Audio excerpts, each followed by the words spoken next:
Thank you, Senator Coons. And I'd like to go back briefly to Mr. Mayor. In your written testimony, you said that the science behind climate change and its effect on minority communities, quote, should not be up for debate. I'm curious, is the Sierra Club, is this a frequent practice to declare areas of science not up for debate, not up for consideration of what the evidence and data show?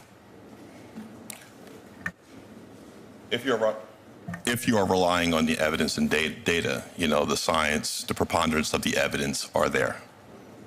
But that's a different thing than saying we should not debate a question, that the Sierra Club has declared this scientific issue resolved and there should be no debate. Based upon the preponderance of the evidence, the science is settled, but the thing is that anything is up for debate, Senator. We can debate anything. Well, you know, I would note that even the phrase preponderance of the evidence, having been a practicing lawyer for many years, means 51%. That means at least 51% is what the preponderance means. You know, I would ask, for example, if you want to end debate, you don't want to address the facts, how do you address the fact that in the last 18 years, the satellite data show no demonstrable warming whatsoever?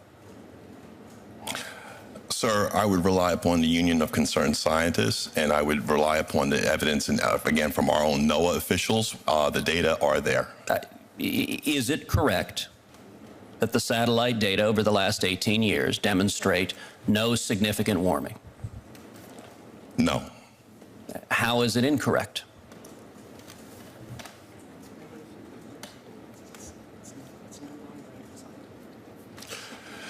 Based upon our experts, it's been refuted long ago, and it's not up for scientific debate.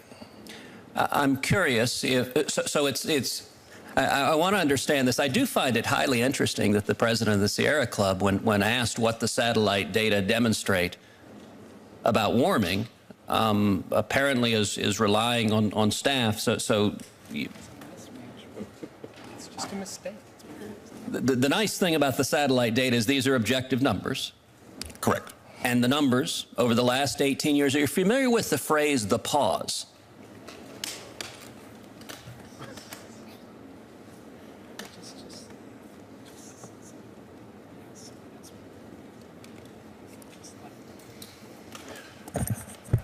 The answer is yes, and essentially we rest on our position. And to what you said, you are familiar with the pause, so to what does the phrase the pause refer?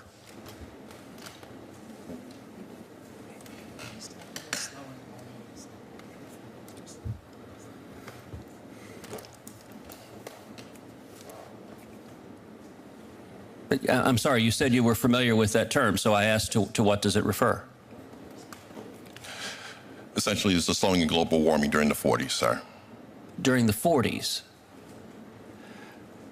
Is it not the term that global warming alarmists have used to explain the inconvenient truth, to use a phrase popularized by former Vice President Al Gore, that the satellite data over the last 18 years demonstrate no significant warming whatsoever? Global warming alarmists call that the pause because the computer models say there should be dramatic warming, and yet the actual satellites taking the measurement don't show any significant warming. But, Senator, 97% of the scientists concur and agree that there is global warming and anthropogenic impact with regards to global warming. The problem with that statistic that gets cited a lot is it's based on one bogus study. And indeed, your response, I would point that your response is quite striking. I asked about the science and the evidence, the actual data. We have satellites. They're measuring temperature. That should be relevant. And your answer was, pay no attention to your lying eyes and the numbers that the satellites show. Instead, listen to the scientists who are receiving massive grants who tell us, do not debate the science. Sir, this is one of the national pastimes in America, and while we're debating what 97% of scientists have already settled, the 3% that we, as I say, have invested in with regards to the carbon industry, you know, our planet is cooking and heating up and warming. So this is one of the reasons why. So hold on a second. It is the Sierra Club's position that right now the Earth is cooking up and heating and warming. Is that the Sierra Club's? I mean, I just want to quote you and understand. I am saying I concur with 97% of the world's scientists with regards to global warming and the anthropogenic effects of mankind with regards to climate. But sir, would you answer the question? Is it the Sierra Club's position, as you just testified, that the Earth is cooking up and heating and warming right now? Is that the Sierra Club's position? Global temperatures are on the rise, sir. And I assume the Sierra Club would issue a public retraction if confronted with the facts that the data are precisely as I described, that over the last 18 years, there has been no significant warming, and indeed, that is why global warming alarmists invented the term the pause to explain what they call the pause in global warming, because the data demonstrate what you just said, that the Earth is cooking and warming is not backed up by the data. We are concurring with 97% of the scientists that absolutely say the opposite, sir. So if the data are contrary to your testimony, would the Sierra Club issue a retraction? Sir, we concur with the 97% scientific consensus with regards to global warming.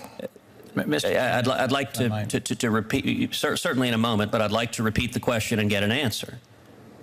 If the data are contrary to your testimony, would the Sierra Club issue a retraction?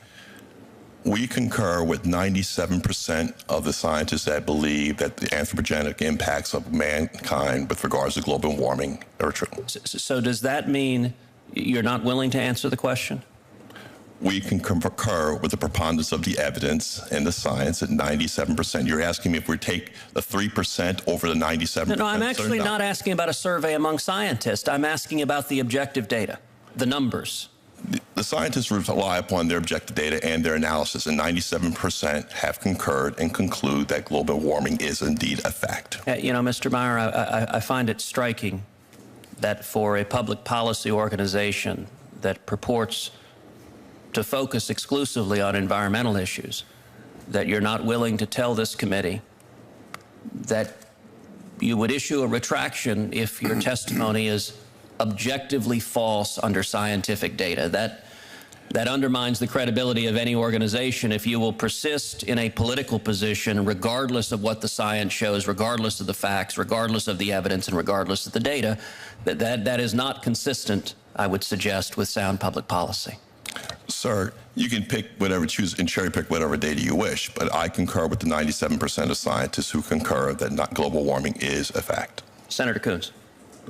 Thank you, Mr. Chairman. I just simply wanted to observe that we have a broadly representative and qualified group of folks who were brought here to talk about overregulation and its impact on minority communities. And I don't speak for the Sierra Club, obviously, but it is my hope and expectation that if you want to pursue that line of inquiry with them further, they'd be happy to. But my assumption is that we will continue to focus on the subject of the hearing at hand.